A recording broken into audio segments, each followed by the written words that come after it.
We've got Marcus Bronx, who's the Director of Trade with Europe. Hello. We should have Richard Holding, he's not here. Ken Sturgis, who's the founder of and managing partner of Transatlantic. Hi, Ken. And we've got Sarah Hinsley, who is Market Specialist Latin America at Business West and DIT, I believe. Mm-hmm. Hi. Hi, everybody. So we have got Stefano on as well. We had a question from Humphrey Henry, but he's not on yet. Hold on, who's in the waiting room?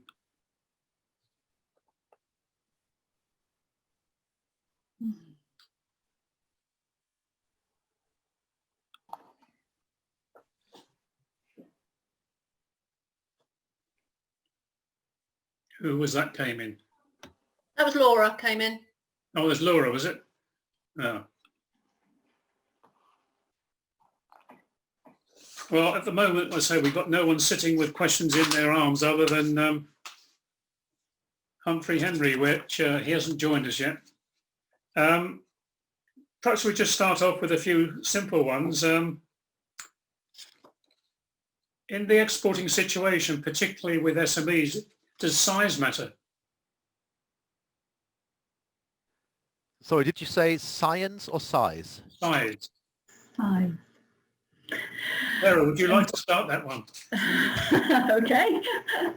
Well, it depends what the product is, doesn't it? Product or service, really. And as we know, some very small companies start off small and they go in the trajectory of turnover and sales, etc. It has a very steep trajectory and success. So, and they can go overseas very quickly, of course, if they're tech focused. But generally, I suppose size means you just got more resource to devote to things like international trade and research and visiting and allocating different tasks and so on. So it's probably a little easier for the bigger companies to do the long-term planning, etc.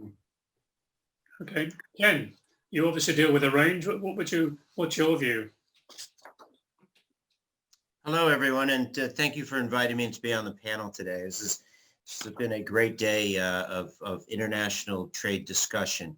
Nothing fills me up like at 8:30 in the morning here in the U.S., starting at 4:30 with some good roundtable on international trade. I don't even need coffee to get going on a morning like this. Does size matter? Yes, it does, period. That doesn't mean to be successful on the U.S. market, you need to be 100 million in turnover. It helps.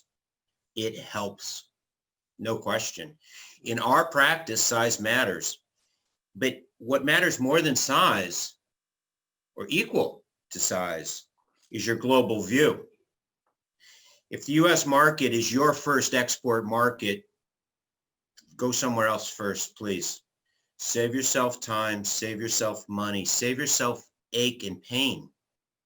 Go somewhere else first. Try something smaller because the U.S. market is unforgiving. Let me be clear about that. We will eat you up, spit you out, and not care one whit. That's just how it goes. There's no nice way to say it. It's how we do business, right? So don't come to the U.S. if it's your first market.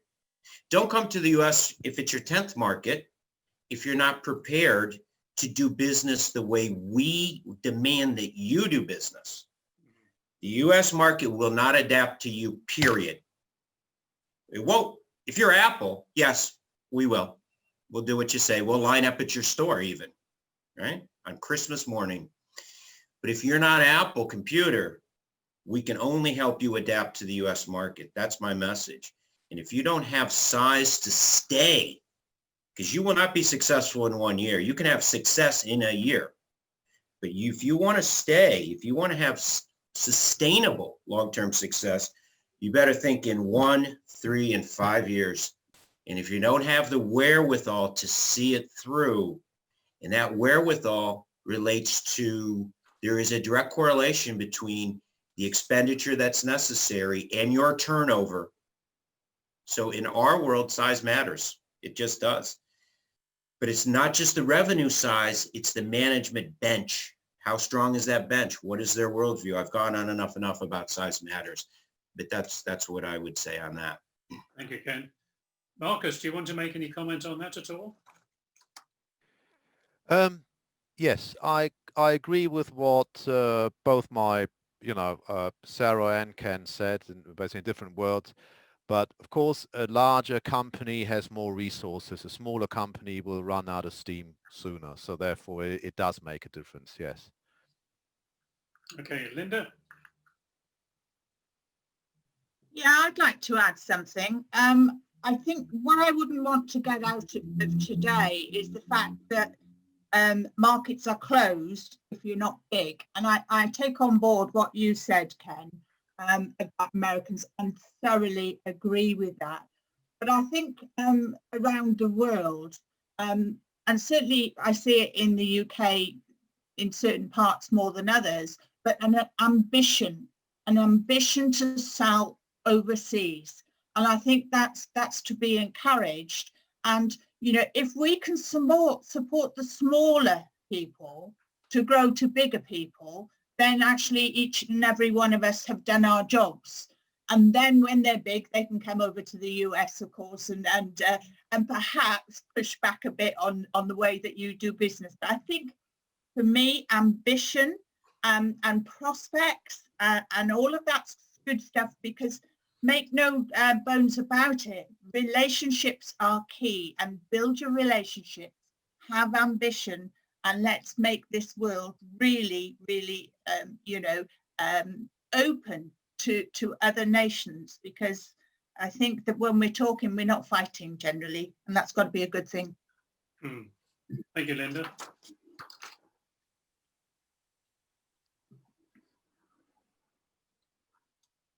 Humphrey Henry, I believe you had a question.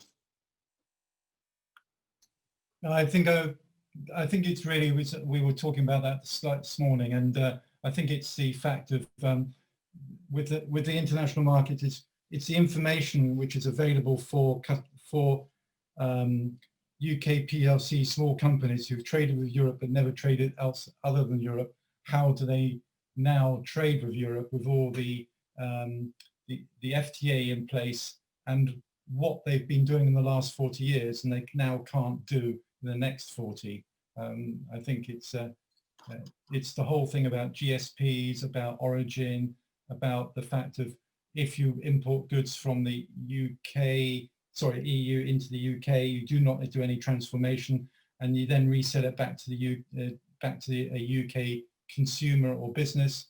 You'd be possibly paying duty twice if those items are dutiable, etc. It is no, people are concerned about VAT rules within Europe, and I'm not talking specifically rules of Europe, but to trade with Europe now, there's a probability you will maybe have to pick up if you're selling on DDP basis, as Marcus knows, it is the fact of entities, it's a fact of being VAT registered, etc., etc. And if you B2B is okay, but now small companies want to do B2C, and that's even more tricky. And B2C is, and especially though with Ken in the States, we all know the sales tax in the States and how you move goods from the UK. It's sometimes quicker to move goods from the UK to the States than it is interstate in the States, delivering direct from the UK into America on a B2C platform. Sounds crazy, but it's probably the truth in high value small shipments. And we haven't got that situation with Europe because of the changes with the B2C situation in Europe, which is not going to be resolved until June, the Commission says, until June next year or this year. So lots of challenges for businesses and understanding what's going on.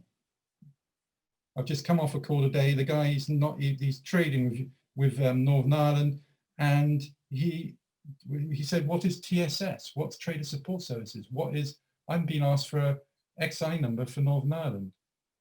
No, he's trading with Europe, with Northern Ireland, and he's got good stuck and doesn't know why. He hasn't done any preparation whatsoever because he was left in, he feels he's left in the lurch. His words were, he's been left in the lurch by the UK government because they were late to the table. They haven't given the support. It's very disconcerting, but we're getting through it. No, I'm probably fielding 19 now. I'm on 20th call today, and it seems to be getting worse, not better. Sarah, have you got any comment on that at all? Yeah, I mean, Stefano and I, we've seen numerous webinars coming out to listen to, and every day almost there's a new one. There's one tomorrow which seems to be delving into some of these issues, and I think Humphrey raised a very good point. You know, a lot of this is very late in the day, and I suppose that's because the trade deal was made so late, then the following regulations and so on have just started to filter through, and companies are just starting to feel that sort of pain. We're like you, we're fielding inquiries every day, really. I've had a lot around the rules of origin, a lot around the new agreements, and those that the EU had free trade agreements with, giving companies lots of questions, really. And we're doing our best to answer a lot of them. But, you know, some of it is down to how you interpret what .gov.uk has to say, and that can be a bit ambivalent at the moment. But I think we're just going to have to ride the next sort of few months, and from our perspective, we're just trying to encourage and trying to give the accurate answers as much as we can every day. And, just very one quick one, Roger. Sorry, just one very simple one today was the rules of preference with the European Union. One company's came to me very quickly this morning at 9:30 and said, "I got my goods are stuck in Europe because they're not accepting my invoice declaration." I asked them to send me the invoice declaration, and they were using the non-European export declaration. They were using the one they've used for Egypt, Jordan, Israel, etc. They didn't have the new one. They were not putting, they put their AE number, their customs registration number in, rather than a URI number. Because we're actually required to put our URI number into that declaration, and they weren't. They were putting their AE number in, and they couldn't work out why it was stopped. Simple. The interpretation of all these rules of origin now, and the agreements which we now have in place, you have to check every single new one. So Japan, South Korea, it's not just a general thing where you just do it standard. Everyone could be slightly different. And this is whereby they haven't got time, they say, to go through all the FTA agreements and go through the detail of them. And it's quite surprising how lax companies have been over the last few years of keeping up together with the preference agreements, especially the new ones have been agreed and coming out from DIT with Liz Truss every minute. So Sarah, do you find that you're lacking information in terms of clarity, or? Well, I mean, we're in the same position as the companies in a sense, you know, catching up after the new year and just trying to make sense of it ourselves, definitely. We're all seeking advice and help from those that are involved in those negotiations. And there are a lot of experts involved in them, but obviously the information takes a while to trickle out. We haven't got all the answers. We've got some, I hope, and over time we'll build our own knowledge and understanding, I think. But we're all in the same boat at the moment, really. Stefan, did you want to make a comment? Yeah, I mean, I agree with both Sarah and Humphrey. You know, it's a lot of information to digest. There's a lot of you know, resources available for companies.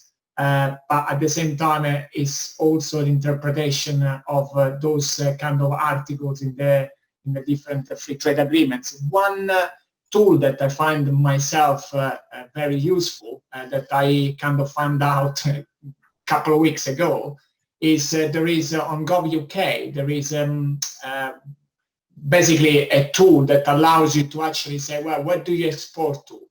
And therefore you actually put the country in there, and it populates all what you need.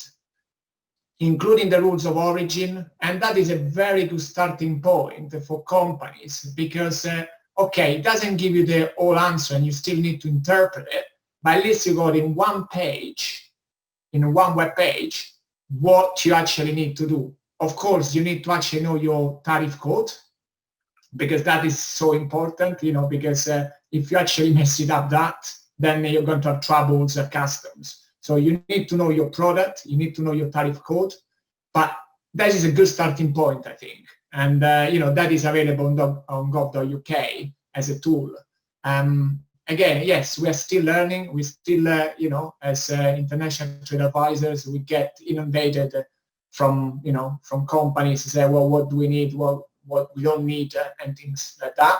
And we also collaborate with specialists. There are so many areas where we don't actually have the expertise because we are not specialists. But for example, in order to avoid double tariffs, there are quite a lot of kind of mechanism like custom warehouse, for example, where you actually put something in a custom warehouse in order to avoid the double tariffs or VAT. So it is, as we all said, is at the moment is really bad in terms of like the inquiries that we get, but it's a bit like COVID. I think we see the light out of the tunnel at some stage. And I think once that information starts to actually get to us, then companies can actually get that information too. And it's our job as international trade advisor, like Sarah and myself, to actually facilitate that and collaborate with experts. Mm. I think Marcus. So it's good, Roger. I think with Marcus as well, it's every European country is a different VAT nation, and it's every single country is different. Trading with Italy is completely different than trading with Germany, and companies don't understand the fact that it's now 27 nations we're working with, not the EU, not inside the EU, and that's the biggest thing.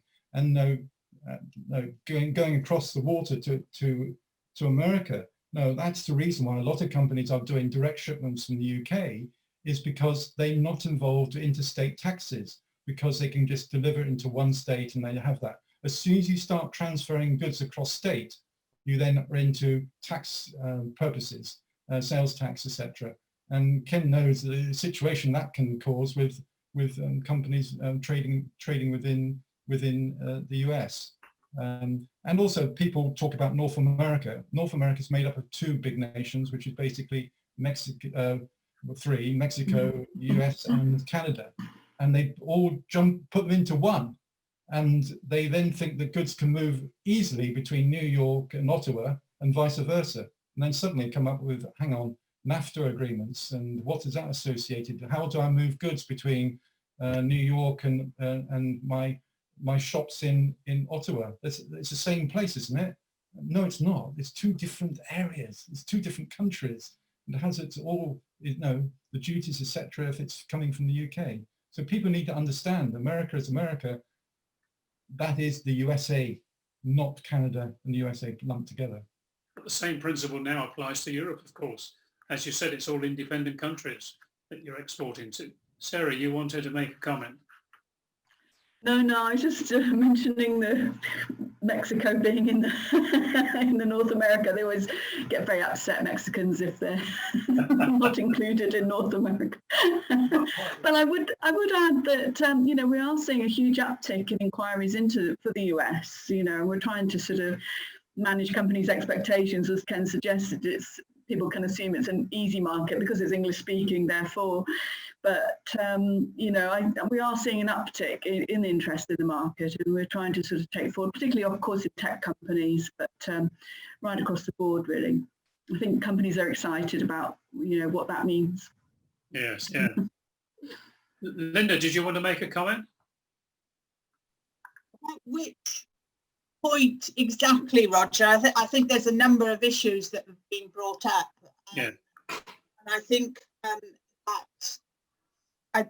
the Great British corporate landscape, companies actually haven't done themselves any favours, because I think the government did put out an awful lot of things. Things are going to change, and we knew last year that the only things that would change would be the tariffs and whether there was any quotas. So we actually understood how to export, whether it was to America or any non-EU country. So there were some things in place. So for those that were exporting to the rest of the world, actually they had a head start. The ones that had just been looking at Europe, I do believe that there was a lot of information out before. There was certainly a lot of information about the TSS service that Humphrey mentioned. And I do think that because of COVID, and being kind saying it's because of COVID, that people didn't actually recognise the urgency to look at what processes they had, what resource they had, and how it could possibly affect them with their trade with Europe. So I get a bit cross with the great British public who keep on saying, we didn't know. Well, actually, there was enough information out there about that. I think Humphrey's right about the VAT. The other problems that we are seeing with our customers are certainly origin rules, certainly. That's a big thing. Incoterms, so for people trading within Europe, they haven't come across Incoterms before, but that is absolutely vital to understanding how much you can charge for and your obligations and the risk, of course. And the third thing there is the customs declarations. And that's a big thing. And we have seen in just the past 2 weeks, the problems the freight forwarders are having, which is causing some sort of real disruption of the market because they can't take on so many things that are so wrong. And Humphrey mentioned about people not putting in the right information. And I'd like to sort of put out something, I know that DIT, I know that the Institute of Export, I know that the independent international trade advisors on this call today and beyond are there to help. So I would just sort of make that plea, talk to somebody. The Chambers of Commerce, brilliant advice. So the networks are there. It's about the science of international trade, and just talk to somebody because we can sort it out. But do you think a lot of these companies don't understand that those resources are available? Could you repeat that, please, Roger? Do you think a lot of the SMEs that we're talking about, particularly the high proportion of only they've been exporting to the EU, do you think they understand these resources are around to help them? I think I go back to my point that there was a lot of advice and support before we signed the TCA, and they didn't listen to that either. And I think COVID still has a part to play in that, Roger. I think, and now we're going to have some floods and I wonder what next. It's almost biblical what we're going through at this minute in time. And companies and people have to concentrate on the things that are priorities for them. I think this has been a real shock to the system for so many companies.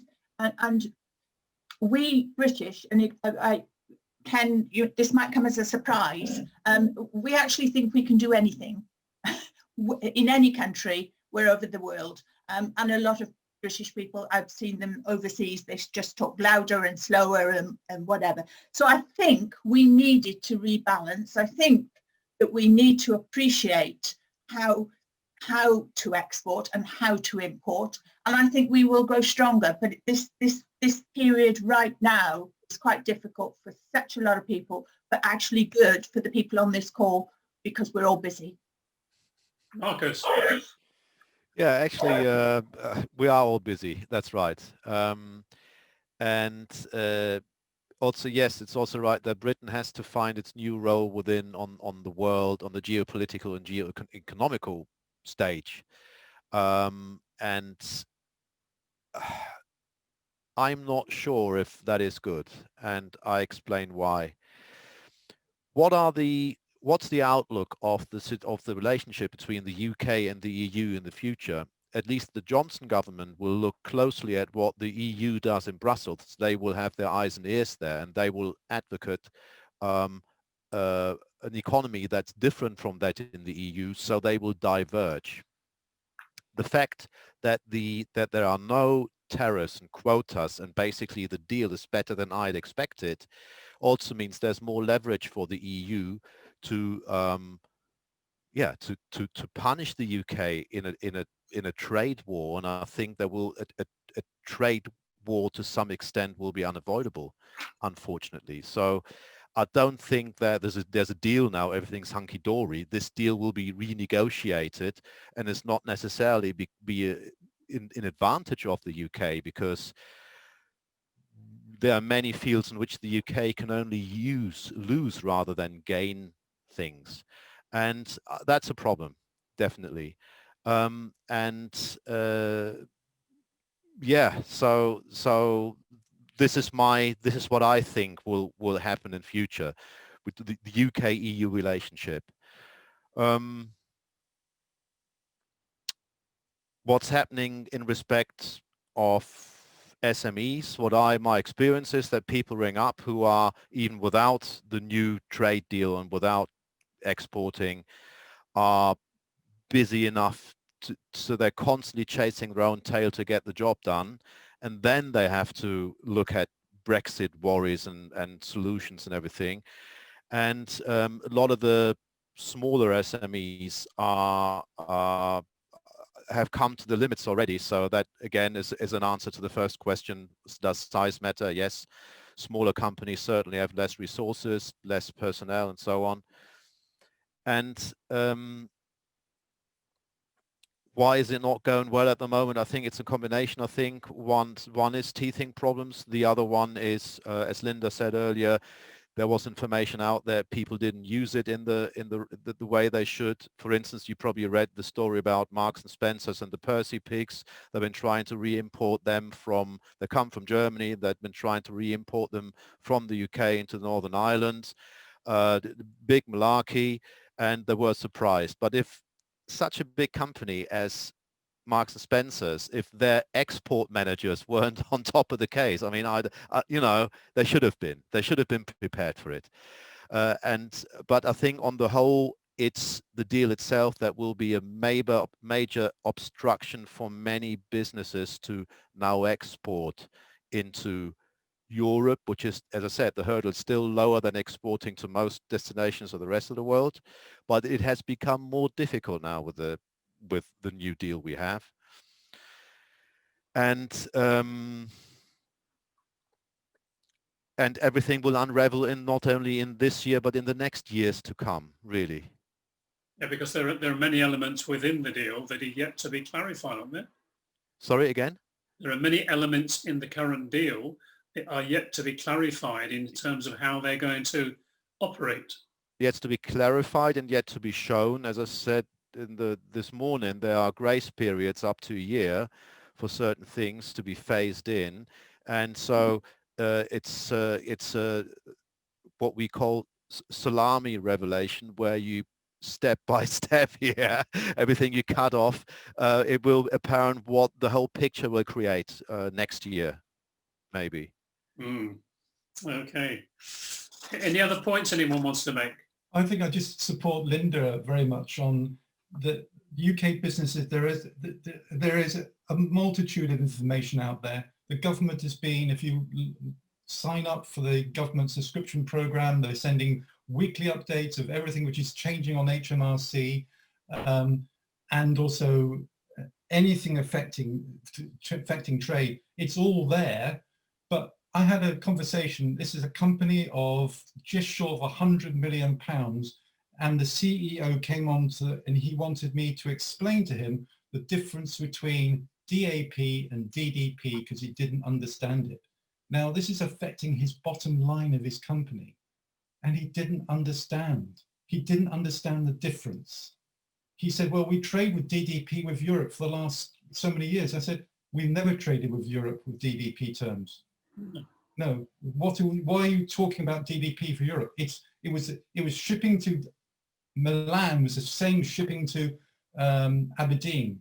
The VAT was part of intrastat movements and basically ESLs, nothing to do with the way you are describing the difference with DAP and DDP. He had no concept of what the differences were. And this is a £100 million turnover company. And it was really surprising. And of course, because he didn't know, his team didn't know. And therefore, and Linda knows, and we've gone through this many times with Linda, when Linda and I worked together, it was very much the Cinderella department was the import-export office, and it was one guy who was probably came up from the bottom of the warehouse, and he was the guy who was being put in charge of exporting and ensuring the compliance. But he had no support because no one else was interested in his area. And this is where HMRC always came in. And specifically, I know in the States, we train, the States are well trained in brokerage and services, etc. It is an exam they have to take. In the UK, we don't do anything. And I think this is whereby the States is far ahead of us in compliance and customs brokerage and understanding the rules and first sale and everything else which goes along with major companies. They put the resources in and they spend the money. UK PLCs never put the resources into the export area or import area. And we can see that by the people who go on courses. No, they have to go back to their bosses and turn around to their bosses and say, we need this. And Linda knows that in the past, whereby she's very much been involved with training at Plymouth Chamber. And it's always the juniors who come on the course and they go back and talk to their managers about what needs to happen with their business. And that's where it starts to grind to the halt, because the manager doesn't know. And that's the bad thing, I think. I think, can I come in there, please, Roger? I think there's a few things from that. One, I think that there is no recognised profession for an international trade person. There is no, on the drop-down boxes, what do you do? There's never, ever anything about international trader or professional in those fields. And I think the Institute of Export are doing a great job, but a lot of people, as Humphrey says, they don't know about basic things like Incoterms, which if you're in international trade, they're the Bible. The second thing, I heard just a couple of weeks ago, a chief executive of one of the chambers that we thought said all the big companies are sorted. And I said, don't believe it for an instance. I said, you pull that curtain back and there's chaos for precisely what Humphrey has said, that reason and whatever. But my third point, and I think this is important, because we could all go down this dark place where we think, oh God, it's so difficult with all the things that are happening. But I see a real positive from this pain that we're going through now, because it means that companies who have only sold to export to Europe and want to continue to do so have those skills to be able to go to the rest of the world. So there's this great big learning process going on. So say a company who only sells to Munich, for instance, one of my favorite cities, has an opportunity to sell to Seoul in South Korea. They're halfway there because they'll know what to do. So I think that's a positive that we can take from this. We are upskilling the nation. But isn't there still a high proportion of SMEs still looking only at the EU? I would think so. I would think so. I think that's their first steps, Roger. And I think, if we can encourage them through the work that we do, the work that the DIT does, Institute of Export Chambers, to actually access new markets, we will perhaps get over this economic downturn that we're sort of facing for different reasons, but certainly the TCA hasn't helped with our economic growth. No. Right, any other questions on that particular topic at the moment? From the people who are listening, do you have any more questions? If not, I have a question that's been sent to me. With the changing world dynamics in trade and the pandemic, of course, How does digital and AI revolution and the e-commerce improve our opportunity to trade? And we can see that here today. We wouldn't be talking across the continents if we didn't have the opportunity for Zoom, for example. But how do you see the opportunities being developed with the digital AI and the e-commerce situation? Since we offer e-commerce fulfillment services plus, as I said this morning, this wouldn't have been possible before digitalization. So this enables a lot of outsourcing, and you can basically stay where you are. You could be in the UK somewhere and have e-commerce in Europe and in the US, and don't worry about it because your partners do everything and you just monitor everything via software. Very easy. And I think this is also the future. So we can not only monitor where our parcels go and when the delivery is signed for and so on, we can also grow our markets. So I've been advertising our services not only for, carry on your EU trade, but grow your EU markets, because we have these marketplaces. We can offer the Americans malls, online malls, where we can actually put products on and sell them in a country or countries where people buy stuff from marketplaces. And that's a great advantage. So you can, I think you can steer today anything through these digital services, what you weren't able to do 10 years ago. And as far as AI is concerned, I think that will be a snowball effect of modern technology, and I can't even foresee where that leads. But if you look at how AI works and how quickly it was for, I can't remember what the computer is called, but for it to learn Go, for instance, which is this very complex Japanese game, and within no time their system has beaten a human, and that'll be the last time ever a human would have won that game. We kind of get a feel for how powerful AI is. Mm-hmm. Okay, Sarah, did you? No, I mean, obviously, one of the great, if you like, one of the few successes of last year has been the transformation in digital health tech, edutech. You know, we're working with a number of companies, of course, in envirotech, so many fields really. And like I said, it's the sort of speed of which things happen is changing. The nature of business is changing because it's more to do with partnerships rather than selling a good to go from A to B. It's all about partnerships, and that's more complex for us actually to fathom out how we can help those sort of companies in some ways, because the speed with which they develop and establish partnerships is so rapid. So we ourselves, you know, we're taking a look at how we can better help the companies in the sort of digital and tech space. There's a lot to be done in that world. Mm-hmm. Ken, have you a comment?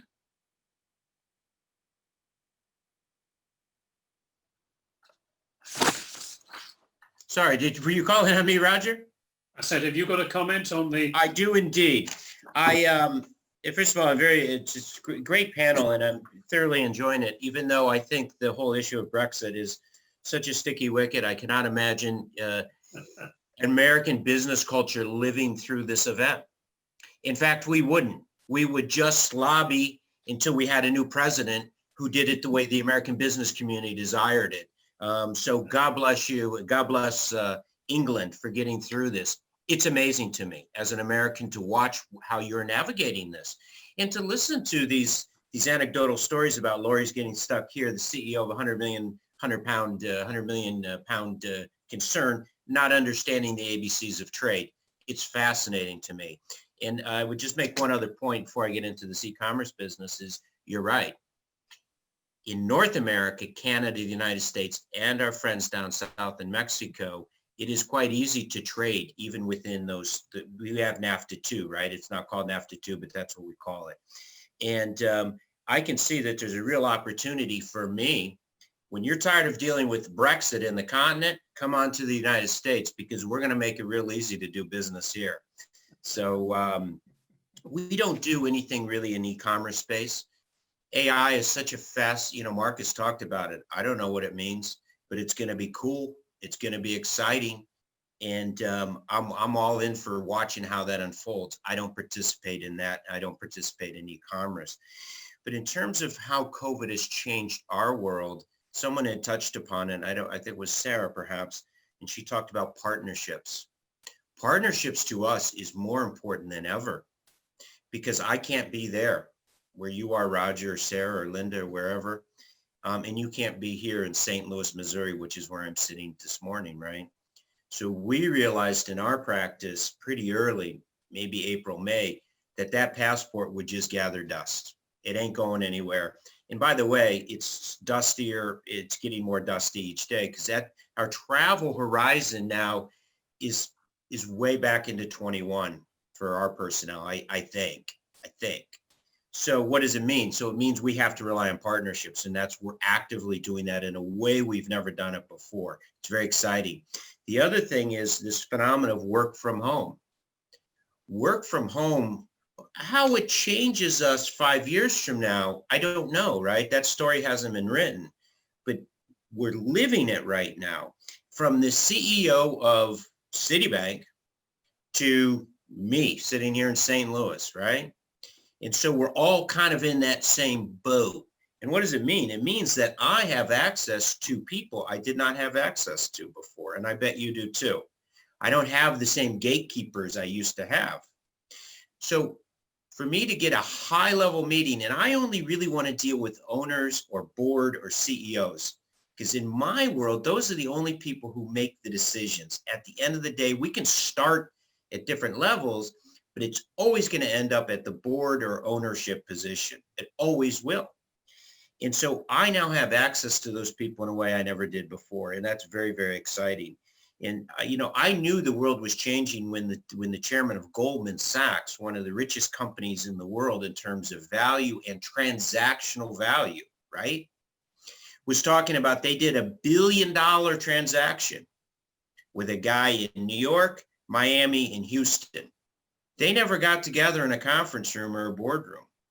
And he said, David Solomon said at that point, I realized our business, Goldman Sachs, had profoundly changed. They could do $1 billion deal. 3 locations, 3 people, all remotely. So yeah, the COVID-19 has radically changed how we communicate in our business, and I think globally. And in our particular practice, it's changed our attitudes towards collaboration and cooperation. We're open for business. We're open for a business in America. And it's just one of those unintended consequences, which is pleasant. We have to find the goodness where it is, right? In this crazy year of 2020. And so that's our takeaway from it. Thank you, Ken. Humphrey, did you want to make any Yep. comment? You're on mute. The AI is a tremendous, it's given us potential, total potential.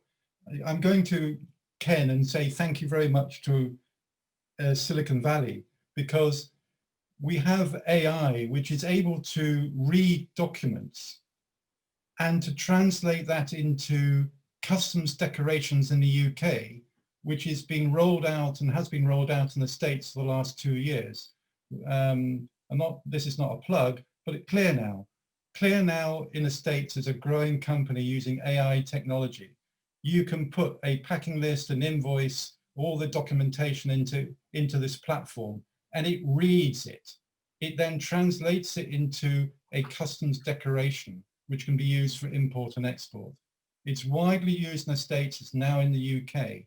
This is where AI is going to increase and help. You do not need an entry clerk in there keying data in. It reads it, it inputs it straight into Chief or CBS in the future. That is technology working.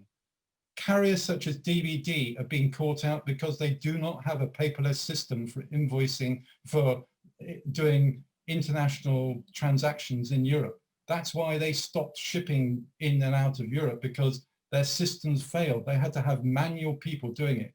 where people such as UPS, FedEx, DHL, you key it in at the point of departure, and it then feeds all the way through to the point of arrival in the States, and it's customs cleared if it's a standard goods. This is the technology which is working around the world. Korea are going to go down the route of, South Korea that is, not having any paper whatsoever. No, this is AI. This is artificial intelligence stroke technology working, which I think is amazing, and it's going to be an amazing boost to us in the UK if we use it correctly and we roll it out to the rest of the world. And I think, no, we've got ideal opportunities to sell our goods, sell our technology, because sometimes it all comes from the UK to start off with. It just happens that the Americans pick it up and run with it. It's very good. In fact, there is quite a lot of that activity currently in China, not outside, but within China, where there's very few, it's almost a paperless society now in certain transactions. Roger, can I add a couple of points as well from my side? First of all, in terms like, because of the restriction of COVID, all 2020 and part of 2021, there will not be trade shows. So the DIT, for example, kind of got some initiatives in that respect that since we cannot travel overseas for trade shows, there are quite a lot of initiatives where the trade show became virtual. So we give opportunity to companies to actually be part of those trade shows. And I got two examples, for example, that is one is Gulf Food 2021 that is actually going to be in February, where companies have been invited to actually virtually participate. And that is through, technology, but also kind of work from our team that basically put together an opportunity to these companies in the food and drink industry to actually create a profile on a platform, and where the buyers can actually go and look virtually at those products, and then physically the buyers that are interested in those products are going to receive samples from those companies and participate on a one-to-one platform like a Zoom or something like similar, where the buyers and the British companies can actually communicate. And another point that I want to make is that artificial intelligence as well allowed some even small companies to actually kind of do a first kind of research through kind of analytics to actually ascertain which country they can actually export.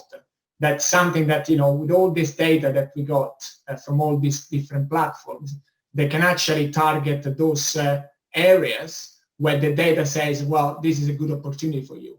So I think technology, tech, AI is the future, and it's just evolving all the time. Thank you, Stephanie.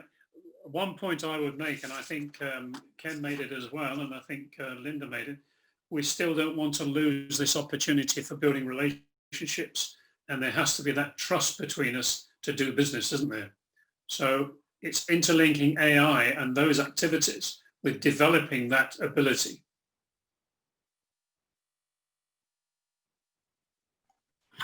Yeah, I'd add, we ran a couple of virtual trade missions, and previously I would have said building relationships obviously is fundamental to doing business in so many parts of the world, everywhere really, but fundamentally in the Middle East and in Latin America. But we've run some virtual trade missions to Chile and Mexico in recent months, done the research, of course, getting companies to sort of set up meetings virtually as well. It's all happening.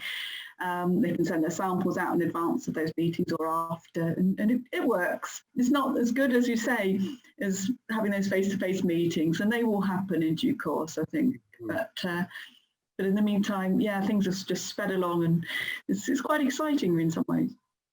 That's interesting. And were those relationships even at a distance built, as far as you can see? They were brokered. There were introductions made, and of course that helps, where they're brokered by colleagues in British chambers in different countries. In this case, in Chile and in Mexico, those introductions were brokered, and we sat in on the meetings to guide and advise, etc. So that was helpful to get, also for getting the buyers to the meetings as well, to because it's not always so easy, especially at the moment. So, but it worked. Good. Right.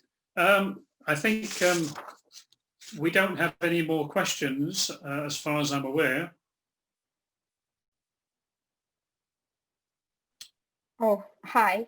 Hello, my name is Cora. Good. I have one question, which is advice about their opinion of experts regarding electronic currency. Do you think that would be one a way to solve the problem exporting from here to the EU? I know it's lots of administrative processes and taxes, etc., but if that would be something that could help or simplify the process? Thank you. Marcus, are you there? Yeah, by electronic currency, do you mean something like the Bitcoin for business, or what do you mean?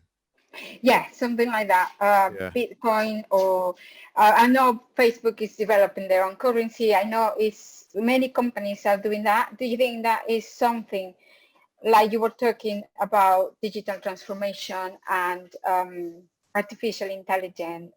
Yeah. Is that is part of the blockchain as well? You know, would these processes be into one change that will simplify origin, product of origin, and where to start and when to finish, and have more control without the need of human being be there, if you mean? So it is the currency like Bitcoin something that could facilitate exportation to around the world? Maybe in the future. At the moment, I don't see it, because blockchain as well as digital currency is still a model that we're looking at, and there were problems like, what about VAT and so on and so on. I mean, we almost have a digital currency. We can simply transfer funds into another account digitally, online banking. The only obstacle really is exchange rates. Yeah. And this is a hands-on advice for people that trade between the UK and the EU, or basically between any countries that have different currencies, is in this instance, get a euro account in the UK, which your bank probably provides for free, but do not use their FX services, because select your own FX currency exchange provider, because they are very, very likely to be cheaper. And apart from that, that's too much of future stuff I really do not know about. But at the moment, I don't see any solution for the near future. You're welcome. Henry, have you got, Humphrey, any comment on that at all? Yes, I have an idea that the EU is actually not allowing Bitcoin to be used in Europe at the present time, and I think the UK government is also going to do something about the Bitcoin process, especially if you go and rip up your hard drive, you dump it into the Newport's refuse collector, and you've got £22,000 sorry, £22 million on that computer drive, and you giving the Welsh government £50 million to dig it all up. I don't think it's going to succeed, but I think the European Union are very concerned about Bitcoin. I think, taking on Marcus's point, is that the fact is it's VAT, and it's the move how people are being paid, because it's a computer currency rather than physical currency going through banks. It's track and trace, and it's back to Linda, my specialist, compliance. How can you it's one of those things where, how are you going to monitor and control it? Linda, I think you're going to come in. Yeah, I was, and actually that's a really good link in, please, because I see there's two elephants in the room. the fourth industrial revolution and AI and all of those sort of associated things are enormously exciting. I think, Sarah, you said it's exciting, and I would agree. But there are two things that I think really need to be taken into account. Certainly the GDPR regulations between EU and the UK, certainly about over-hour adequacy, that still has to be determined. So we'll see how that goes. So there may be a need for 2 registrations on that for British companies. But the other thing, which I think is something that I'm talking to a company about at the moment, is about the growth and the challenge of cyber crime. And I think those 2 things are a barrier to access to the development of this transformation carrying on. And I think, you know, that until we have some real safety in those areas, I think, you know, perhaps after that's been sorted out, blockchain, you know, might come, Bitcoin might come into being. But cybersecurity, I think, is going to be big news in the coming year or so, that we have to watch out for. And we can all be a little bit, oh my God, there's a conspiracy going on, and you know, it's those Russians, or you know, and I like the Russians, I should say. But you know, we can all put the blame on a different country, but the fact is there are crooks out there without morals, and so we need to be safe, and we need to have our transactions to be very, very safe as well. Thank you, Linda. Ken, any comment from the States on the Bitcoin sort of revolution, as it were? Yeah, I would say that businesses are largely sitting it out, and for the reasons that Marcus and Linda spoke to. And we basically have an electronic, transactionally, we don't transact. When's the last time anyone here on this panel received a bank draft in the mail? It maybe someone has, right? But by and large, we conduct our business electronically, whether it's in euros or pounds or dollars. And I would agree with Marcus to, you know, use your bank as the clearinghouse. Don't use a currency exchanger. That's a lot of money left on the table, right? So just to summarize in Bitcoin and that type of currency, which just, it's not in vogue. It's just, they're all watching it, right? No one wants to get left out, fear of missing out. But transactionally, day to day, real business, it's not even on. There's nothing that's other than just you know, noise. There's nothing behind it in terms of, you know, B2B, right? So whatever happens on secondary markets, I can't speak to. That's not our expertise, right? But B2B, it's not used at all. Laura, does that help?